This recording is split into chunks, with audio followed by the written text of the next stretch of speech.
Di pantay-pantay pre. Ayan, tatang dumaplis eh. Ang sasabihin ni boss niya, Nay. Ano? Hindi siya Di pantay-pantay eh. dumaplis. Palang. Pre!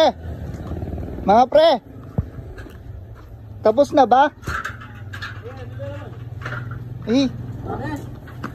Gana pare, kahoy pa rin yung nakatayo. Sasalita ka pa ba pare? Gana pare.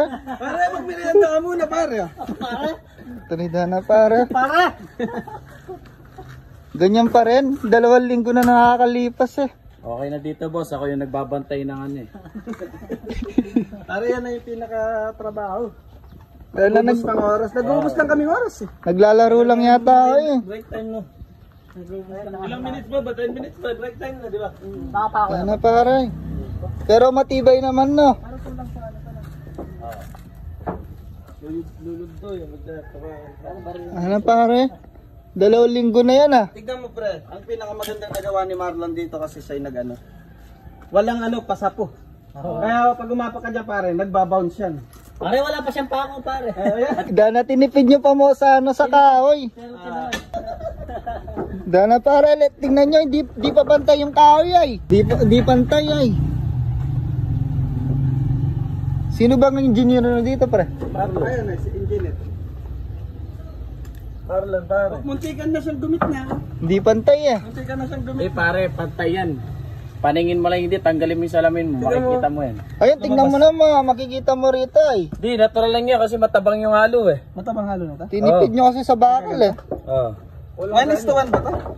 Ano yan, yung Isang 10 timbang buhangin. isang timbang semento. Kulang eh. Kalating sa semento. Tingnan nyo naman yung ginawa nyo, nagkawasak-wasak ay. Ano siya hindi niya kaya? Hindi kaya ng... Sa opinion mo? Pare? Dahil hindi kaya talaga ng kahoy. Kabigat kasi ng kahoy yun yung linagay nyo. Pwede dito pag nangyari, inuman na. Na?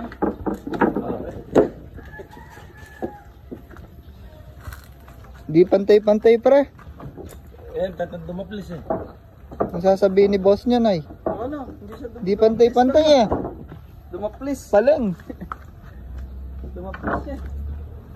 Lumindol lang ng ilang ano dito, minuto. Mawawasak siguro to eh. Ayun o. Di naka-level. Pare kainit. Ako yung pantay dito pare. Dito naka-level siya. Pero dun banda dun hindi naka-level oh. Ganyan talaga pare. At gawang ano yan, gawang Pinoy. Ano, pinaglalaroan niyo yung ano, yung pinapagawa sa inyo.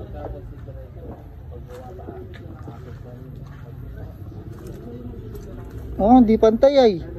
Tinipid kasi sa bakal eh. Hindi, yung pinaka-supos.